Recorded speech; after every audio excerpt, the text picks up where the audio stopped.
우리에게 주시는 말씀은 사도행전 2장 37절에서 42절의 말씀입니다. 사도행전 2장 37절에서 42절의 말씀, 우리 저와 여러분 교독하시고 마지막 절은 함께 읽도록 하겠습니다. 그들이 이 말을 듣고 마음에 찔려 베드로와 다른 사도들에게 물어 이르되, 형제들아, 우리가 어찌할꼬 하거늘. 베드로가 이르되, 너희가 회개하여 각각 예수 그리스도의 이름으로 세례를 받고 죄 사함을 받으라.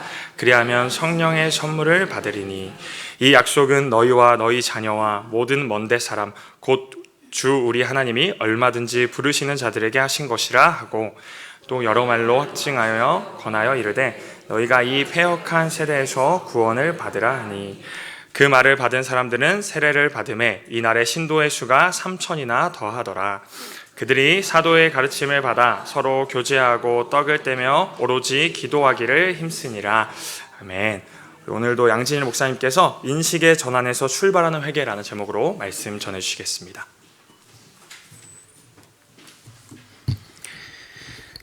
기쁜 소식 하나 전해드리겠습니다. 다음 주에 손 목사님 돌아오십니다.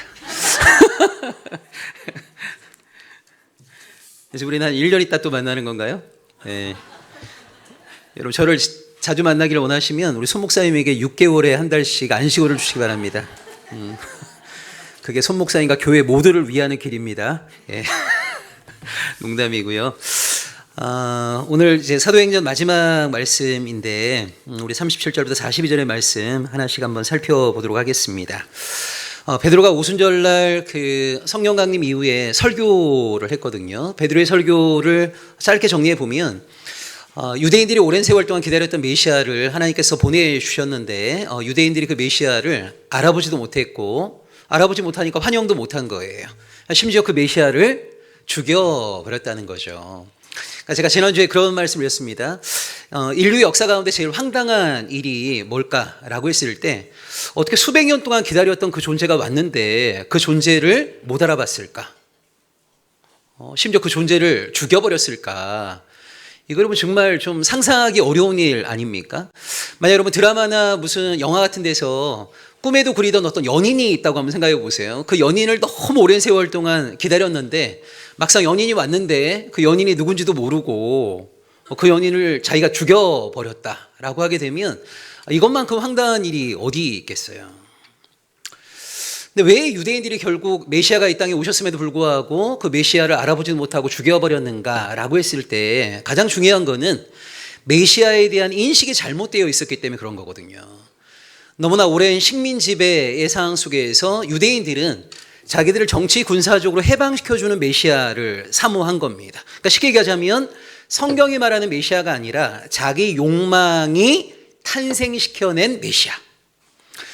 그러니까 메시아가 와서 지금의 식민 지배 기간을 빨리 타파해 주기를 바라는 거죠. 청산해 주기를 바라는 거죠. 자기들을 해방 독립시켜 주기를 바라는 겁니다. 그런 자기 욕망의 근거에 의해서 자기들은 메시아를 만들어낸 겁니다. 그리고 그 메시아를 열심히 섬긴 거죠. 근데 이 메시아는 성경이 말한 진짜 메시아는 아니고요, 자기들이 만든 가짜 메시아예요. 근데 이걸 너무나 오랜 세월 동안 섬겨보다 보니까 가짜 메시아를 진짜 메시아로 생각합니다. 이거를 이제 진짜라고 생각하는 순간 진짜가 오게 되면요, 이거에 근거해서 모든 걸 판단합니다. 그러니까 이거에 근거해서 판단해 보니까 이건 가짜처럼 보이는 거죠. 그러니까 진짜를 가짜로 규정해서 죽여버렸던 이 어리석음, 이걸 이제 베드로가 막 질타를 한 거예요. 자, 그 설교를 듣고 나서 유대인들이 37절에 보게 되면 마음에 찔려라는 표현이 나와요. 우리 말씀 좀 띄워주시겠어요? 네, 마음에 찔려. 이런 마음에 찔렸다라는 말은 베드로가 하는 말을 그나마 수긍했다는 거 아닙니까? 여러분, 우리가 뭘 잘못했어요? 누가 와서 우리가 뭘 잘못했는지를 막 지적을 하거나 훈계를 합니다. 마음에 찔리는 이유는 이 사람이 하는 말에 대한 동의 또는 수긍이 되기 때문에 마음에 찔리는 거 아니에요?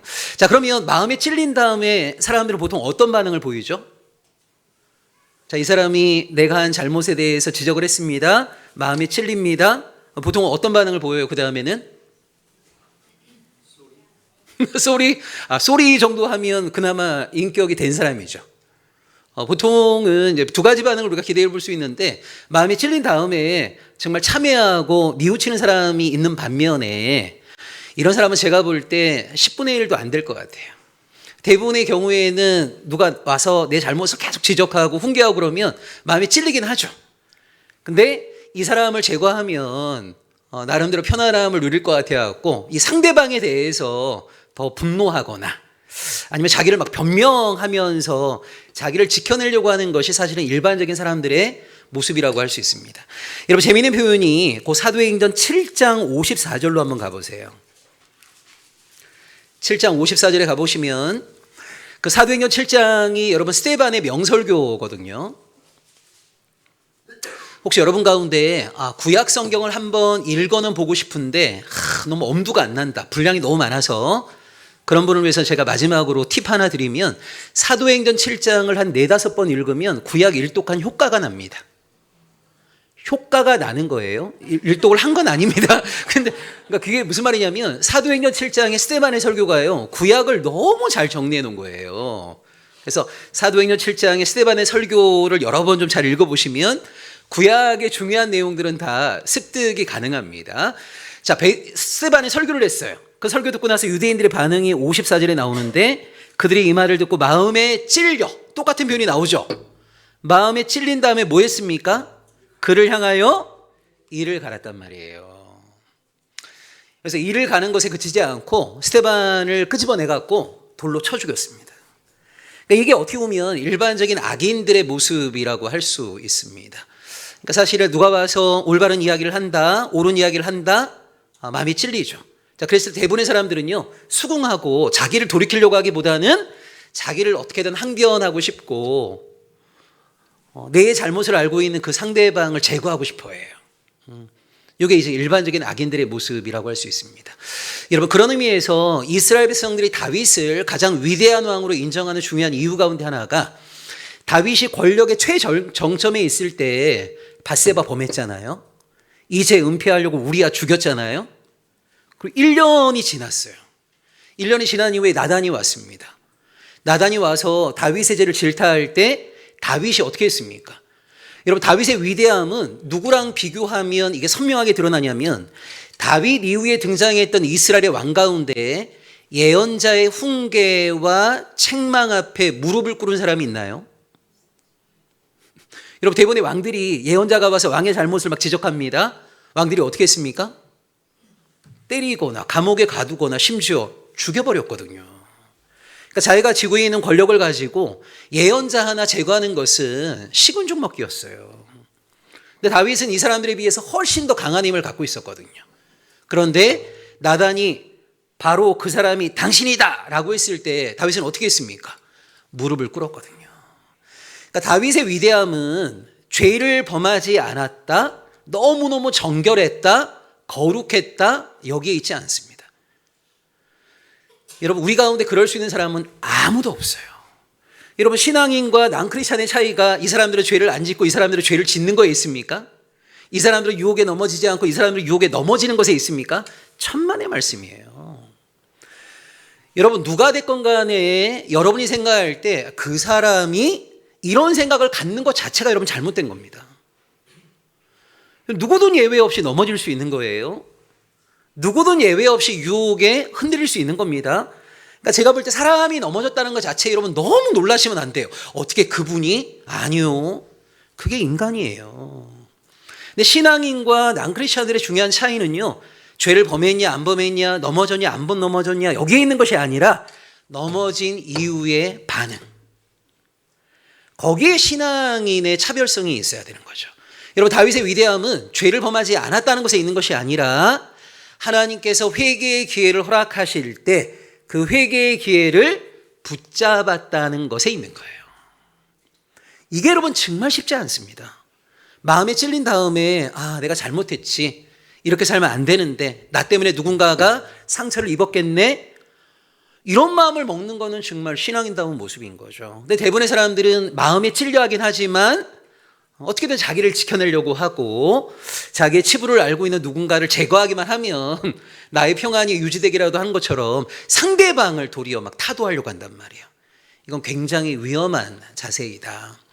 그런 의미에서 베드로의 설교를 듣던 유대인들이 마음에 찔린 다음에 이제 우리가 어떻게 살아야 됩니까? 라고 베드로에게 자문을 구한 것은 너무너무 참 아름다운 모습이라고 생각이 듭니다.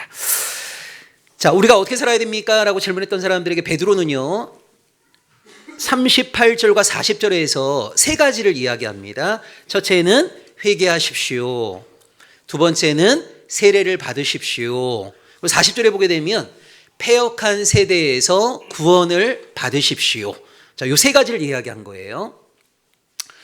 첫 번째 중요한 것이 바로 회개입니다. 두 번째는 세례를 받는 것이고요. 세 번째는 패역한 세대에서 구원을 받는 거예요. 자, 회개. 정말 쉽지 않은 거죠. 제가 첫 시간에도 그런 말씀이었습니다. 우리 한국교회가 제일 못하는 것 가운데 하나가 뭐냐면 회개를 못해요. 지금 누가 아멘 하셨나요? 진짜 여러분 한국교회가 회개를 안 합니다. 우리가 어떻게 보면 여러분 예배 초입에 한 주간의 삶을 돌아보면서 회개하는 시간을 갖고 있지만 여러분 절대 오해하지 마세요. 이 자리에 나와서 하나님 잘못했습니다. 이거 회개 아닙니다. 제가 여러분 엄밀한 의미에서 말씀드리는 거예요. 여러분 회개라고 하는 걸 한문으로 하게 되면 뉘우칠 회자에 돌이킬 개자 아닙니까? 우리가 뭐 잘못했습니다라고 하는 것은 이건 뉘우친다고 하는 거예요. 반성한다고 하는 거예요. 진정한 회개는 어디에서 일어나는 겁니까? 우리가 죄를 범했던 그 현장에서 동일한 죄를 범하지 않을 때 그때 회개가 일어나는 거죠. 그래서 여러분 회개라고 하는 것을 히브리어로는 슈브라고 하는데요. 이 슈브란 말이 뭐냐면 내가 지금까지 이 길로 걸어갔어요. 유턴하는 겁니다. 그러니까 전혀 반대 방향으로 가는 걸 슈브라고 하는 거거든요. 그러니까 회개라고 하는 것은 결국은 삶을 통해 증거하는 것이지 잘못했습니다. 이 말에서 회개가 완성되는 것은 아니에요. 그래서 여러분 한국교회의 회개 신학의 정말 심각한 문제를 여러분 영화 밀양에서 잘 보여주고 있잖아요. 아들을 유괴한 사람을 용서하겠다고 엄마가 큰 맘 먹고 신앙의 힘으로 면회를 가갖고 용서해 주려고 했는데 이 사람 얼굴 너무 좋아. 도리어 이 엄마, 피해자의 엄마를 막 위로해 주면서 누구누구 엄마 나는 하나님 만나고 나서 새로운 사람 됐다고 용서를 받았다고. 아니 피해자의 어머니는 여전히 잠을 자지 못하는데 음식을 먹지 못하는데 인간다운 삶을 누리지 못하는데 근데 피해자의 삶을 소외시킨 가운데 하나님과의 관계 속에서 모든 것이 해결되었다고 말하는 그 사람을 보면서 이 어머니가 미쳐버리는 거 아닙니까? 여러분 한국교회 회개 신학이 얼마나 잘못된 거냐면 진짜 회개는요 피해자가 오케이 할 때까지 용서를 구하는 거예요. 그래서 옛날에 고문기술자 이근한 씨라고 있었습니다. 이 사람은 지금 자기가 회개하고 나서 목사 됐다고 그래요. 저는 회개했다고 보지 않아요. 이근한 씨가 진짜 하나님을 만나서 회개했으면요 자기의 고문 때문에 인생에 망친 사람들 찾아다니면서 용서를 구할 때 이게 진짜 이 사람이 회개한 증거가 되는 거지. 피해자의 고통은 여전히 그대로인데 자기가 하나님과의 관계에서 모든 것들이 다 해결되었다? 이건 정말 한국교회가 진짜 잘못 가리킨 회개신학입니다. 진짜 회개는요 피해자의 마음이 오케이 될 때까지 필요한 배상도 하고 보상도 하고 용서도 구하고 이게 진짜 회개인 거예요.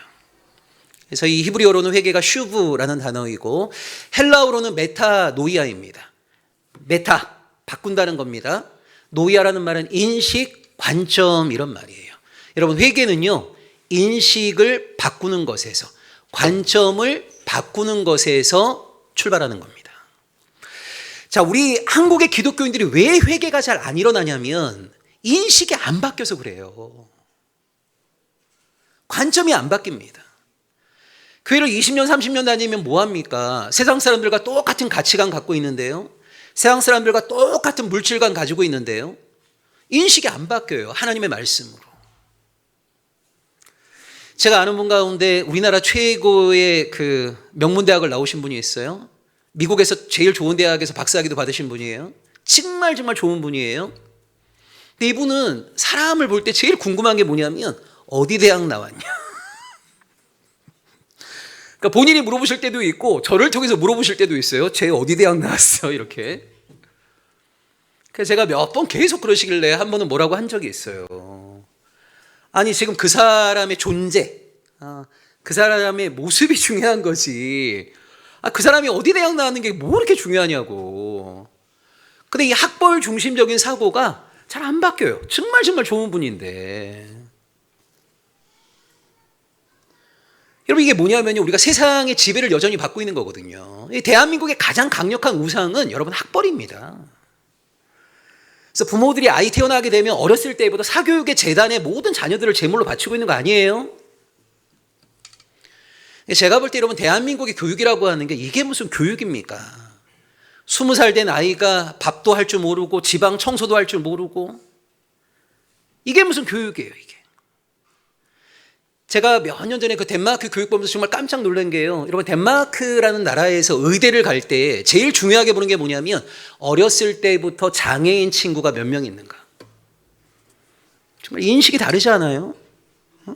생명을 살리겠다는 의사가 장애인 친구 하나 없이 단순 암기 공부하는 기계로 자라온 아이가 여러분 의사가 돼갖고 불을 보듯 뻔한 거죠. 지 돈 버는 것에 모든 것을 올인할 수밖에 없는 거예요. 그러니까 그런 의미에서 진짜 우리 한국은 진짜 교육이 뭔가, 여러분 어린 시절부터 정말 옆에 있는 사람을 존귀하게 대할 줄 알고 자기가 내뱉은 말을 지키기 위해서 수고하고 애쓰게 만들고 최소한 자기가 잔 이불은 스스로 털고 갤 수 있는 그 정도의 어떤 교육이라는 게 진짜 필요한 건데, 사실 우리는 단순 암기, 순발력 빠른 아이들이 시험 잘 볼 수밖에 없는 그런 구조 속에서 아이들을 키우고 있는 거예요. 신앙인들도 예외가 없어요. 늘 하나님께 와서 기도하는 것은 그냥 공부 잘하게 해달라고, 좋은 대학 들어가게 해달라고 이런 거지, 우리 사회가 가지고 있는 왜곡된 구조를 신앙의 힘으로 타파해내고자 하는 것에 관심 있는 부모들 별로 없습니다. 인식이 안 바뀐 거죠. 제가 그런 말씀 드렸죠. 중세 유럽 기독교에서는 여인들을 영혼도 없고 이성도 없다고 그랬어요. 여자는 영혼이 없는 존재이기 때문에 하나님과의 직접적인 만남 불가능하다고 생각했어요. 이성이 없기 때문에 논리 정연한 사고, 카리스마, 리더십 존재할 수 없다고 생각했어요.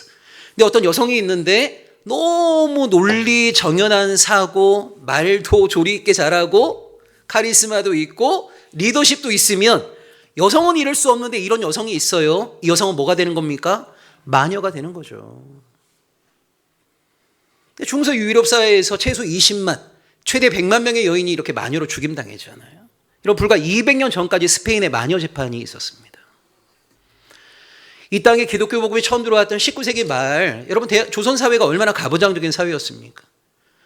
여자로 태어나게 되면 그냥 집안일 열심히 하다가 나이 차면 결혼하고 애 놓고 그냥 그 집을 위해서 그냥 수고하고 살다가 그냥 죽는 거예요. 여자가 뭐 교육을 받습니까? 그게 교회 안에 그대로 들어왔어요. 교회의 중요한 일은 남자들이 논의하는 거죠. 여자들은 그냥 식당 봉사나 하고 안내나 하고 행사할 때 한복이나 입고. 그래서 전 세계 장로교회 가운데 우리 대한민국, 가부장제가 지배하고 있는 대한민국에만 있는 직분이 뭐예요? 여성 권사잖아요. 왜 여러분 우리나라에만 여성 권사 제도가 있습니까? 여자들 장로 안 세우려고. 이건 세상에 존재하는 가부장제를 교회 공동체가 그대로 수용한 겁니다. 아니 여러분 남자와 여자가 중요한 게 아니라 리더십이 있는, 그 은사가 있는 사람들이 그 일을 하는 게 맞는 거죠. 여전히 우리가 보게 되면 이 세상에서 왕노릇하고 있는 인식과 관점으로부터 우리가 자유하지 못했어요. 지금은 말도 안 되는 이야기지만 여러분 150년 전에 유럽 사회에서 흑인들을 사람으로 취급하지 않았잖아요. 동물원에 흑인을 전시했다고 했잖아요. 그런 인식, 흑인은 사람과 짐승의 경계 가운데 있다. 말만 하는 짐승이다. 이런 인식을 가진 사람들이 여러분 흑인을 존귀하게 대할 수 있겠습니까? 그러니까 결국 잘못된 삶이라고 하는 것은 어디에서 출발하는 거냐면 왜곡된 인식에서 출발하는 거예요. 이 왜곡된 인식을 바꿔야만이, 아니야, 흑인도 하나님의 형상대로 지음받은 존귀한 존재야, 이렇게 인식이 바뀌어야만이 흑인을 대하는 나의 자세와 태도가 변화될 수 있는 거죠. 근데 인식이 안 바뀌기 때문에 결국 교회를 5년, 10년을 다녀도 삶의 변화가 없어요. 여러분 스스로 한번 생각해 보세요. 오늘날 교회를 다니는 사람과 그렇지 않은 사람들의 일상의 삶 속에 어떤 차별성이 있습니까? 자녀 양육의 문화가 다른가요? 일상의 여유를 즐기는 문화가 다른가요? 아니면 인생의 지향이 다른가요? 선택의 기준이 다른가요? 여러분 우리가 교회를 다니긴 다니지만 세상에서 형성된 우리의 인식과 가치가 변화되지 못하게 되면요, 만몬을 숭배하고 자기 욕망을 숭배하는 사람들과 삶에 있어서는요 어떤 차별성도 없는 거예요. 그것 때문에 결국 오늘 한국 기독교가 세상에서 조롱받고 있는 거 아닙니까? 얼마 전에 여러분 인사청문회 했던 그 여자분 아시잖아요. 사랑의 교회 권사 아니입니까? 지금 물론 교회 옮겼죠. 지역구가 바뀌었으니까. 그 자산을 180억 가까이 갖고 있는 사람이 대한민국 사회에서 그 어떻게 살아왔는가가 쭉 드러나고 있잖아요. 근데 보니까 이분은 뭐 사도신경을 거의 주문처럼 사도신경 적혀 있는 걸 베개에 넣으라고 하질 않나?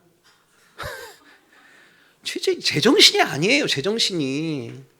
근데 이런 사람들이 너무나 오랜 세월 동안 한국 사회, 한국 교회 안에서는요, 굉장히 신앙 좋은 여성 정치인으로 인정받아 왔단 말이에요. 진짜 인식을 바꿔야 됩니다. 그러니까 제가 볼 때 우리 한국 교회에서 여러분 부족한 것이 뭐가 있어요? 찬양이 부족합니까? 기도가 부족합니까? 열심히 부족합니까? 다 넘쳐납니다. 한국 교회 유일하게 부족한 게 뭐냐면 말씀이 부족해요. 진짜 말씀을 모릅니다. 여러분 정말 이거는 부끄러운 이야기지만 한국 교회 목사들 중에 자기 설교를 만들어낼 수 있는 목사가 많지 않아요. 그래서 여러분 우리 손 목사님이 정말 귀한 분인 거예요. 지금 목사들 죄다 AI가 만들어준 설교문 가지고 지금 설교하고 있어요 지금. 그전에도 목사의 90%가 설교를 표절하는 목사들이란 말이에요. 목사들 스스로가 성경을 모른다고. 근데 목사가 성경을 모른다는 것을 교인들이 몰라요.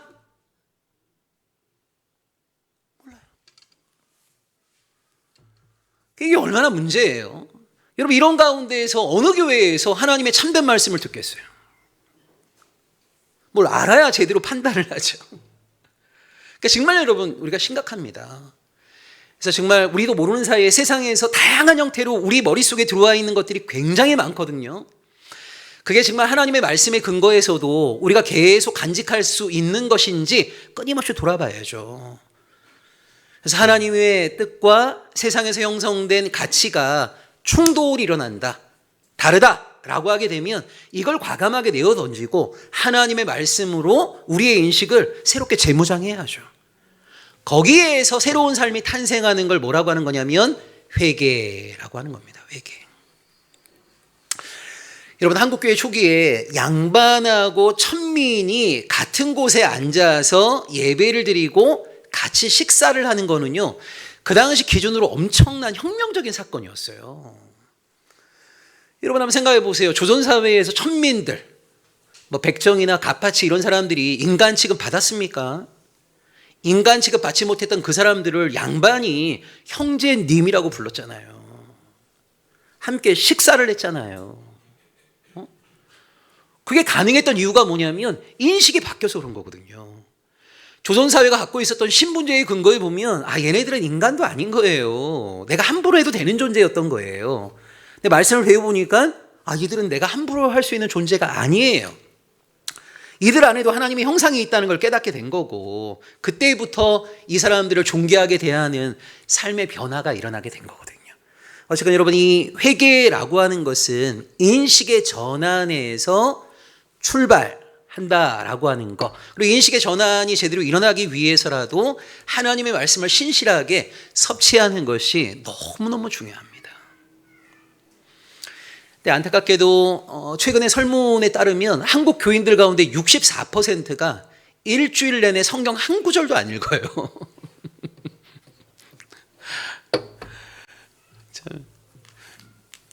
이거는 정말 어떻게 보면 신앙의 그 모습에서 너무 정말 왜곡되어 있는 거죠. 그 다음에 이제 베드로가 말하는 게 뭐냐면 세례를 받으라는 거예요. 여러분 여기 사실 우리 번역은 세례라고 돼 있는데 원래는 침례입니다. 침례. 여러분 우리나라에 침례교 있는 거 아시죠? 침례교. 그 침례 교인들이 보는 성경하고 우리가 보는 성경하고 유일한 차이가 뭐냐면 똑같은데요. 우리가 세례라고 되어 있는 걸 거기는 다 침례로 되어 있어요. 이렇게. 그래서 혹시 여러분 가운데 우리는 장로교니까 세례는 옳고 침례는 틀리다 이렇게 생각하시는 분 혹시 계시다면 그렇지 않습니다. 여러분 원래는 침례가 맞아요. 원래 지금 우리가 하고 있는 이렇게 물을 뿌리는 세례는요. 물이 없는 상황 속에서 하던 세례입니다. 이게. 근데 우리 대한민국에서 굳이 물을 우리가 뿌릴 필요 없잖아요. 여러분 조금만 나가면 뭐 개천도 얼마나 많고 시내와 강과 바다가 얼마나 많아요. 그래서 저는 조그만 교회라 하더라도 조그맣게 그 세례탕을 이렇게 만들어서 진짜 침례를 하면 좋겠다라는 생각이 들어요. 왜냐하면 의미를 아무리 설명해 준다 하더라도 형식의 의미를 담아내지 못하면 그 의미를 제대로 포착하는 게 참 쉽지가 않거든요. 여러분 물에 완전히 잠겼다 올라오는 침례를 한번 상상해 보세요. 자, 물에 잠기는 건 어떤 의미가 있는 거죠? 그렇죠. 하나님과 무관했던 옛삶을 죽인다는 의미가 있는 거고 물에서 다시 올라오는 거는요. 하나님 안에서 새로운 인생을 시작한다는 의미가 있는 거예요. 여기 여러분 창세기에 보게 되면 새로운 인생을 시작한다는 의미로 했던 게 뭐냐면 계명입니다. 계명. 아브라함으로 사례를 사라로 야곱을 이스라엘로 계명을 한다는 게 뭐냐면 여러분 야곱이 이스라엘 되었다는 말은 야곱으로서의 옛사람은 죽었다는 거죠. 이스라엘로서의 새로운 인생이 시작되었다는 의미가 있는 거잖아요. 침례에 그런 의미가 있는 거예요. 하나님과 무관했던 옛삶을 죽이고 이제 하나님 안에서 새로운 삶을 시작한다. 그러니까 베드로가 지금 그걸 촉구하고 있는 겁니다. 과거의 잘못된 삶, 인식의 전환을 이루어내십시오. 그 다음에 하나님과 무관했던 삶을 죽이고 이제 하나님 안에서 새로운 삶을 시작하십시오. 여러분들 대부분 다 세례 받으셨죠? 우리 한국교회는요, 이 세례에 대한 약간 이상한 인식이 하나 있어요. 그것도 굉장히 강력한 인식. 그게 뭐냐면 세례 받으면 구원은 확보되었다. 이런 생각이 있습니다. 그러니까 누가 세례받지 않고 죽게 되면 지옥 가는 거 아니야? 이런 생각하는데 죽기 전에라도 세례를 받으면 이제 구원은 받으셨다라는 생각을 해요. 그래서 가족 가운데 큰 병에 걸리신 분들 혹시 세례 안 받았으면 목사님 빨리 초대해 갖고 병상 세례 주는 거 많이 아시죠? 근데 여러분 그거는 세례에 대한 완전히 왜곡된 인식입니다. 여러분 세례 받으면 구원 받는 거예요? 세례가 구원을 보장해 주는 무슨 표징이라도 되는 겁니까? 이런 구약 이스라엘 백성들이 그렇게 착각했던 게 바로 할례입니다. 그래서 예언자들이 와서 백날 너희 그렇게 살면 안 돼, 빨리 회개라고 경고해도요. 이스라엘 백성들이 그 말을 귓등으로 들었던 이유가 뭐냐면 야 우리가 할례 받은 언약 백성인데 하나님이 우리를 심판한다고? 말도 안 되는 소리 이렇게 생각했어요. 그러니까 이스라엘 백성들은 자기들이 할례 받았다라고 하는 것을 모든 심판으로부터의 면책 특권이나 되는 것처럼 착각했단 말이에요. 여러분 잘 들으십시오. 여러분 할례를 받았다는 게 중요한 겁니까? 할례 받은 백성으로 살아가는 게 중요한 겁니까? 여러분 할례라고 하는 것은 하나님의 언약 백성이라는 표징이잖아요. 근데 하나님의 언약 백성으로서의 표징에 할례를 받았는데 할례 받은 이후에 하나님을 경외하지도 않고 하나님의 백성답게 살고자 하는 마음도 전혀 없이 지 멋대로 살아요. 이때 할례는 도대체 어떤 의미가 있는 거예요? 여러분 요즘 젊은 남녀들이 결혼식 할 때 상대방에게 정말 닭살 돋는 고백들 많이 하잖아요. 옛날에는 주례를 주로 했다면 요즘은 주례 없이 서로 이렇게 고백하는 것들 굉장히 많아요. 여러분 이때 얼마나 멋들어진 고백을 했느냐가 중요한 겁니까? 아니면 결혼한 이후에 이 고백에 걸맞게 배우자에게만 배타적인 사랑을 온전히 쏟아내는 게 중요한 겁니까? 후자가 훨씬 중요한 거죠. 당신만을 사랑하겠다라고 고백하고 나서 정작 결혼하고 나서 다른 이성에게 한눈 팔고 사랑하지도 않고 이러면 이 모든 고백은 거짓말이 되는 거예요. 여러분, 이 고백을 의미 있게 만드는 것은 그 이후에 고백에 걸맞는 삶이 있을 때 이 고백이 의미가 있는 거지, 이 고백과 전혀 다른 삶을 살아가게 되면 이건 100% 거짓말이고 사기죠. 세례도 그렇습니다.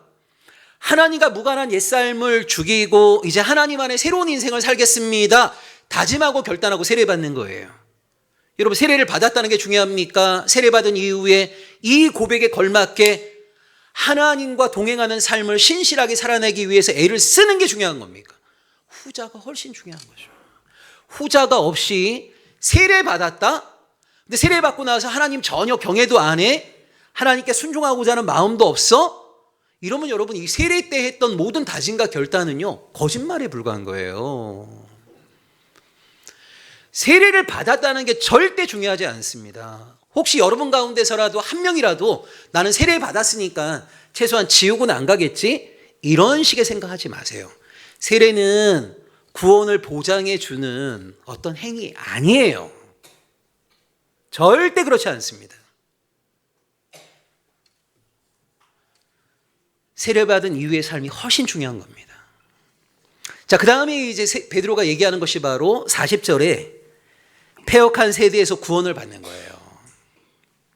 자, 베드로는 세 가지 이야기했습니다. 첫째, 회개하십시오. 두 번째, 세례를 받으십시오. 이제 세 번째가 이 패역한 세대에서 구원을 받는 거예요. 이게 참 어려운 일이죠. 여러분, 우리가 다 경험하고 있는 것처럼 우리가 발 딛고 살아가는 대한민국 사회는요, 우리로 하여금 하나님 잘 믿을 수 있도록 독려하거나 지지해 주는 곳이 아니죠.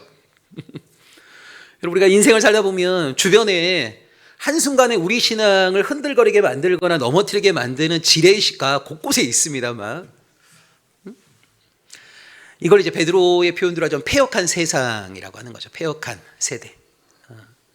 왜곡된 가치가 우리를 지배하고 있는 거예요. 왜곡된 문화가 우리를 지배하고 있는 겁니다. 여기에 이제 지배받지 말라는 거거든요. 다른 삶을 살아내라는 거거든요. 이걸 베드로는 패역한 세대에서 구원을 받으십시오 라고 말하고 있어요. 자, 이걸 구약의 언어로 하게 되면 거룩이라고 할 수 있습니다. 여러분, 레위기의 가장 중요한 키워드가 거룩이거든요. 거룩. 이 히브리어로 카도시라고 하는데, 이 거룩이란 단어의 뜻이 뭐냐면 시대를 지배하는 주류 가치와 주류 문화에 지배받지 않는 삶, 이런 뜻이에요. 그러니까 여러분, 거룩이라고 하는 걸 예배 시간에 조용히 하고 뭐 이런 게 아닙니다. 거룩이라고 하는 건 굉장히 일상적인 거예요. 구체적인 겁니다. 시대를 지배하는 주류 문화가 있어요. 주류 가치가 있어요. 대부분의 사람들은 거기에 동화되어 살아갑니다. 뭐가 거룩한 삶입니까? 모든 사람들이 그렇게 산다 하더라도 거기에 동화되지 않는 거, 그걸 성경은 거룩한 삶이라고 말해요. 이 거룩한 삶이 잘 드러나는 것이 레위기 19장인데요. 레위기 19장에 보면 재판관에게 요구되는 거룩은 뭐냐면, 그 당시 모든 재판관들은요, 뇌물 받았어요. 권력자들에게는 무죄, 힘없고 빽 없는 사람들에게는 유죄, 이딴 식의 판결을 많이 내렸단 말이에요. 자, 이런 상황 속에서 하나님이 재판관에게 요구하는 거룩은 뭐냐면 뇌물 받지 마라. 그리고 외모로 사람을 판단하지 말고 공의로운 판결을 내려라. 이게 거룩이에요. 여러분, 하나님의 사람으로서 내가 재판관으로 거룩한 판결을 내리게 되면 이 사람이 귀족이건 권력자이건 이 사람의 잘못에 대해서 내가 판결을 내리게 되면 인생 굉장히 힘들어지겠죠. 아니, 모든 재판관들이 다 뇌물 받고 있는데요. 이게 하나의 관습인데요. 문화인데요. 나만 뇌물 안 받으면 나만 경제적인 손해보는 거 아니에요? 여러분, 거룩의 삶을 살아가기 위해서는요, 내가 희생되고 손해볼 각오를 하지 않으면 거룩한 삶이라고 하는 건 근원적으로 불가능한 겁니다. 사업하는 사람에게 요구되어지는 거룩은 뭐예요? 여러분, 그 당시에 사업하는 사람들은요, 더 많은 이윤을 얻기 위해서 저울을 속였어요. 우리도 잊을만 하면 소래포구 계속 나오지 않습니까? 저울을 속여요. 아니, 모든 사람이 그렇게 하는 순간 이게 여러분 문화가 돼요. 관행이 되는 거예요. 여러분, 이게 참 웃긴 게 뭐냐면 죄 중에 진짜 위험한 죄가 문화라는 이름의 죄입니다. 여러분 10명 가운데 1명이 하면 그걸 죄라고 그래요. 근데 10명 가운데 7명이 하면 문화가 되는 거예요. 여러분 이미 대한민국에서는 투기는 문화가 된 거예요. 응? 그러니까 그걸 재테크라고 표현하잖아요. 그러니까 참 이게 여러분 악인들이 얼마나 전도에 열심인 거냐면 10명 중에 1명이 하면 사람들이 다 나보고 죄인 그러는데 10명 가운데 7, 8명이 하게 되면 이건 내 문화가 되거든요. 이게 하나의 문화가 되는 순간 여기에 동참하지 않는 사람이 이상한 사람이 되는 겁니다. 역전돼 버리는 거죠, 이게. 그러니까 악인들이 얼마나 전도를 열심히 하려고 하겠어요. 자기가 하고 있는 그 일에 많은 사람들이 동참하게 되면 더 이상 이건 죄가 아니에요. 문화예요, 문화. 그러니까 제가 볼 때 오늘 대한민국 사회에서는 투기는 이미 문화가 돼버렸고 욕망도 시대를 지배하는 주류 가치가 돼버린 거예요. 그 모든 장사하는 사람들이 더 많은 이윤을 얻기 위해서 저울추를 막 속이고 있단 말이에요. 근데 하나님을 경외하는 자에게 요구되어지는 거룩이라는 건 뭐냐면 저울추를 속이지 말라는 거거든요. 이것도 여러분 그냥 되는 게 아니잖아요. 내가 저울추를 속이지 않게 되면 이윤을 좀 포기해야죠. 모든 사람들은 다 그렇게 해서 많은 이윤을 얻고 있는데 나는 그 이윤을 포기할 때 참 이거 쉽지 않은 거거든요. 그러니까 거룩한 삶을 살아내기 위해서는 이를 악물어야 돼요. 그래서 이 패역한 세대에서 다르게 살아가는 구원의 삶이라고 하는 거 정말 쉽지 않습니다. 오늘 이제 헤어지는 자리에서 제가 여러분 모두에게 꼭 부탁드리고 싶은 삶의 모습이 하나 있는데 여기 한번 볼까요? 느헤미야 5장 15절입니다. 느헤미야 5장 15절입니다.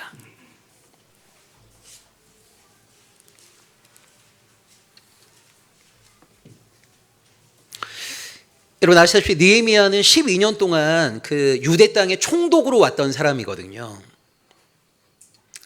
그 느헤미야가 이런 얘기를 하는 겁니다.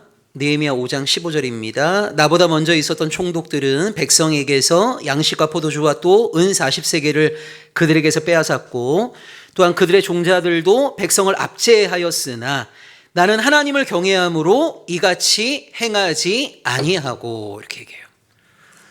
여러분 쉽게 이해가 되죠. 느헤미야 이전의 모든 총독들은요 그 총독이라고 하는 권력을 이용해 갖고 백성들에게 많은 것들을 빼앗았단 말이에요.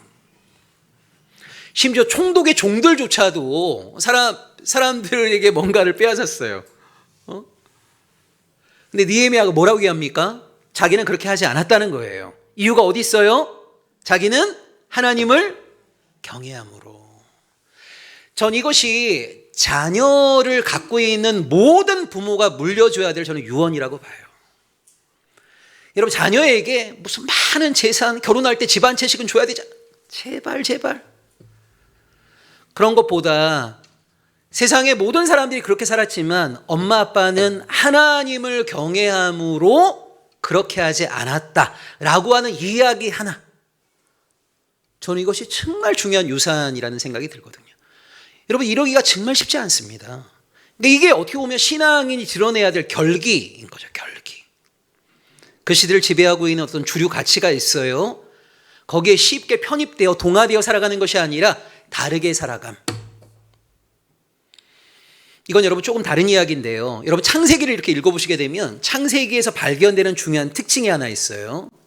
그게 뭐냐면 여러분 고대 근동 사회, 심지어 인류 역사 가운데 요즘은 좀 덜한 것 같은데 너무너무 오랜 세월 동안 장자 우선주의가 당연시되었잖아요. 여기도 혹시 뭐 장남이나 장녀들하고 둘째 차자의 경우에는 좀 부모로부터 대우가 달랐던 사람들 많이 있단 말이에요. 그나마 요즘은 많이 달라졌죠. 근데 여러분 오랜 세월 동안 장자는 거의 아버지의 권위와 대등했거든요. 똑같은 자녀라 하더라도 첫째로 태어난 사람하고 둘째로 태어난 사람 사이에는 엄청난 그 권력의 차이가 있어요. 모든 사람들이 그거 당연하게 생각했습니다. 장자 우선주의를. 근데 여러분 창세기의 중요한 특징이 뭔지 아세요? 하나님은 첫째보다 둘째에게 항상 더 큰 복을 준다는 겁니다. 카인이 아닌 아벨, 이스마엘이 아닌 이삭, 에서가 아닌 야곱. 여러분 야곱에게도 12명의 아들이 있는데 장자가 루벤이거든요. 루벤이 아닌 넷째 아들 유다, 11번째 아들 요셉. 요셉의 두 아들이 있습니다. 므낫세와 에브라임. 이게 여러분 창세기의 굉장히 중요한 특징입니다. 그러니까 고대 근동 사회가 장자 절대주의, 장자 우선주의 이걸 가지고 있었는데요. 항상 하나님의 선택은 장자가 아닌 차자예요. 그러니까 한마디로 그 시대의 가치와 질서를 뒤집어 엎으시는 거예요. 근데 우리가 이런 하나님을 믿는 사람들인데 시대를 지배하고 있는 주류 가치에 우리도 모르는 사이에 동화되어서 그 주류 가치의 지배를 받으며 옴짝달싹하지 못하고 살아가고 있다? 신앙의 결기를 드러내지 못하고 있다? 굉장히 안타까운 일이죠. 그래서 우리가 어떻게 살아야 됩니까? 라고 말하는 사람들에게 베드로가 세 가지 이야기했습니다. 첫째, 인식의 전환에서 출발하는 회개를 하십시오. 두 번째, 하나님과 무관했던 옛삶을 죽이시고 이제 하나님 안에서 새로운 인생을 시작하십시오. 세 번째, 패역한 세대에서 다른 삶, 구원을 받으십시오. 이건 우리에게도 그대로 요청되어지는 메시지라는 생각이 들어요. 자, 41절을 보면 그날 베드로의 이야기를 듣고 세례받은 사람이 3,000명이 있었습니다. 대단하죠? 야, 설교 한 번에 이런 파워가 있네요. 근데 여러분 이 3,000명 이후의 삶이 어떻게 되었을까요? 계속해서 말씀을 꾸준히 섭취하면서 왜곡된 인식을 계속 전환시켜내고 하나님이 원하시는 삶으로 힘있게 달려간 사람도 분명히 있었을 것이고, 하려고 하다가 또 익숙한 삶, 자기에게 너무너무 익숙한 삶으로 다시 회개했던 사람들도 굉장히 많았겠죠. 그래서 여러분 한 번 회심했다는 게 중요한 게 아니고요. 이거를 지속적으로 이끌고 갈 수 있는 이 힘이 중요합니다. 그래서 이 믿음이라는 말의 동의어가 신실함이거든요. 여러분 헬라어로 이 믿음이라고 하는 피스티스라는 말은 신실함과 동의어예요. 신실함. 그러니까 믿음이라고 하는 것은 여러분 절대 100m 경주 아닙니다. 내가 얼마나 뜨거웠나? 내가 얼마나 헌신적이었는가? 이거 하나도 중요하지 않아요. 그러니까 제가 우리 한국교회를 바라볼 때마다 진짜 마음 아픈 것이 뭐냐면 개개인적으로 보게 되면 신앙의 전성기가 대부분 다 청년의 때입니다. 결혼과 동시에 대부분 다 신앙이 하얀 곡선을 그리기 시작하거든요. 이게 여러분 얼마나 안타까운 일이냐면 아무것도 가진 것 없을 때 그때 제일 뜨거워요. 아니 20대 때보다 30, 40대 뭔가 좀 나름대로 사회적인 지위도 있고 가진 것도 좀 있는 5, 60대 더 하나님 앞에서 뜨거운 헌신을 드러내야 될 것 같은데 우리 한국교회는 대부분 다 보면 청년의 때 정점을 찍고요.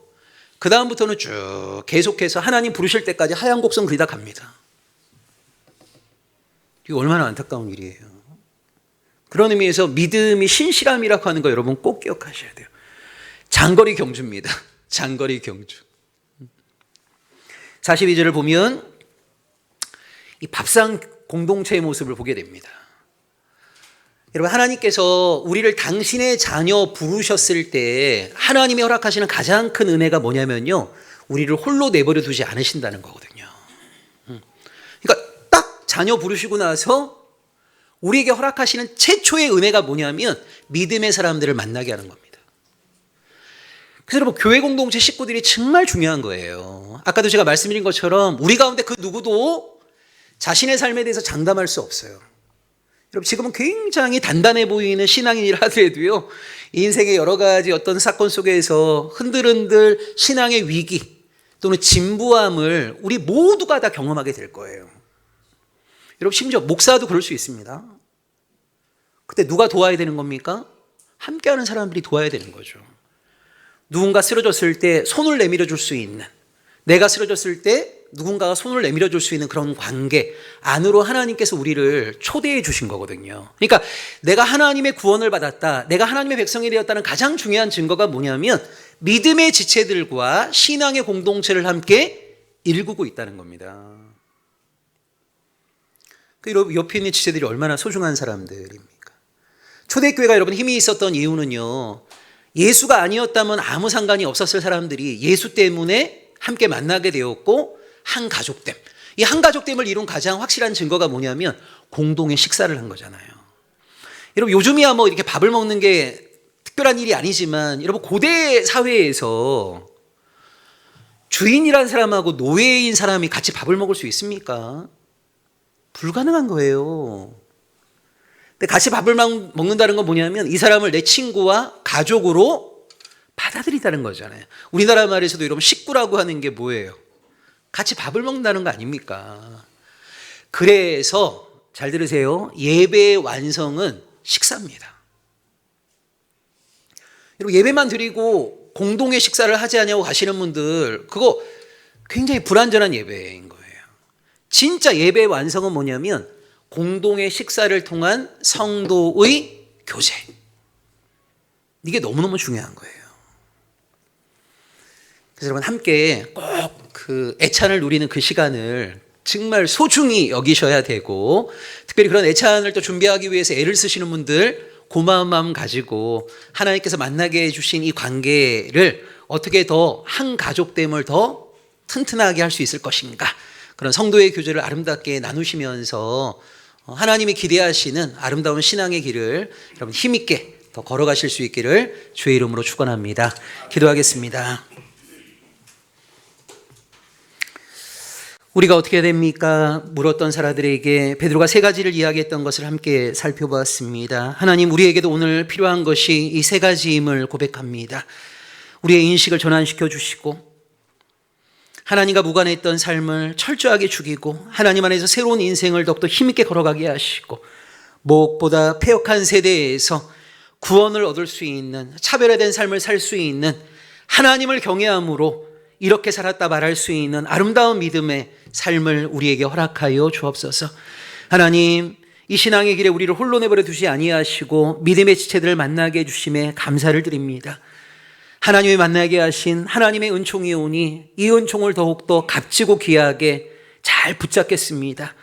따스한 교회가, 한국교회가 몰래카는 이 상황 속에서도 정말 교회다운 교회로 매 순간 더욱더 아름다운 성장을 일궈 나갈 수 있도록 이 자리에 있는 모든 지체들의 삶을 하나님 주관하여 주옵소서. 예수 그리스도의 이름으로 기도합니다. 아멘.